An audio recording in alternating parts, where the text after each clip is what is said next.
বাংলাদেশ টানা 4টা টি-20 ম্যাচ জিতেছে এবং প্রথমবার শ্রীলঙ্কার বিপক্ষে টি-20 সিরিজ জেতার পর ঘরের মাটিতে পাকিস্তানের বিপক্ষেও প্রথমবার টি-20 সিরিজ জিতেছে। এবং এই 4টা ম্যাচে যারা ম্যাচ উইনিং পারফরমেন্স করেছেন ব্যাটিং এ, তাদের খেলার ধরনের দিকে যদি আমরা তাকাই তাহলে দেখা যায় যে বাংলাদেশ এখন পাওয়ার হিটিং এ অনেক বেশি সমৃদ্ধ এবং ব্যাটাররা অনেক বেশি আসলে কনফিডেন্ট। শুরুটা যদি করি বাংলাদেশ পাকিস্তানের দ্বিতীয় টি-20 ম্যাচটা নিয়ে, সেখানে জাকের আলী অনেক নিশ্চিতভাবে ম্যাচ জেতানো 55 রানের একটা ইনিংস খেলেছেন এবং এই ইনিংস খেলার পথে তিনি 5টা ছক্কা মেরেছেন এবং একটা চার মেরেছেন। ওভারঅল যদি বাংলাদেশের ইনিংসের দিকে তাকাই, 133 রান করার পথে বাংলাদেশের ব্যাটসম্যানরা ছক্কা মেরেছেন 9টা এবং সেখানে তারা চার মেরেছে 6টা।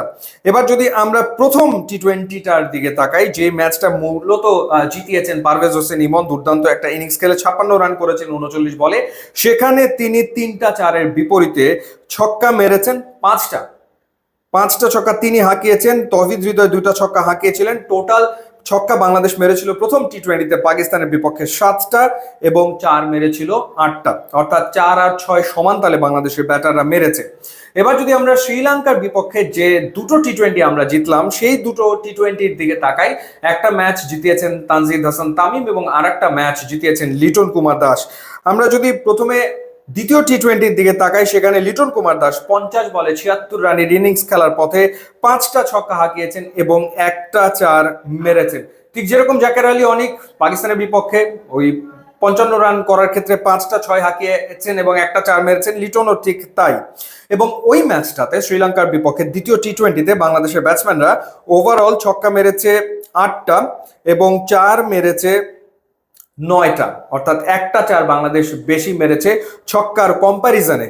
এবার যদি আমরা তৃতীয় টি-20-র দিকে তাকাই, যে ম্যাচটাতে আসলে তানজিদ হোসেন তামিম 47 বলে 73 রানের ইনিংস খেলেছেন, সেখানে তিনি 6 মেরেছেন 6টা, চার মেরেছেন একটা। দুর্দান্ত ইনিংস ছিল নিশ্চিতভাবেই এবং ওভারঅল 8টা ছক্কা মেরেছিল বাংলাদেশের ব্যাটসম্যানরা, সেখানে বাংলাদেশের ব্যাটসম্যানরা চার মেরেছিল 4টা, অর্থাৎ হাফ। সো এই যে পরপর 4টা ম্যাচ, সেখানে একেবারে স্পষ্ট যে বাংলাদেশের ব্যাটসম্যানদের ছক্কা মারার ক্যাপাবিলিটি অনেকখানি আসলে বেড়েছে, অনেক অনেক বেড়েছে। সেটা লিটন কুমার দাস হোক কিংবা তানজিদ হাসান তামিম হোক কিংবা পারভেজ হোসেন ইমন হোক কিংবা জাকের আলী অনেক হোক।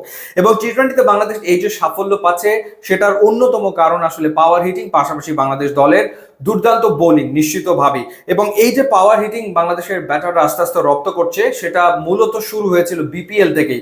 বিপিএল এ আমরা এই ব্যাটারদের 140-150 স্ট্রাইক রেটে ব্যাট করতে দেখেছি, যেটা সুফল ইন্টারন্যাশনাল ক্রিকেটে আসলে তারা পেতে শুরু করেছে।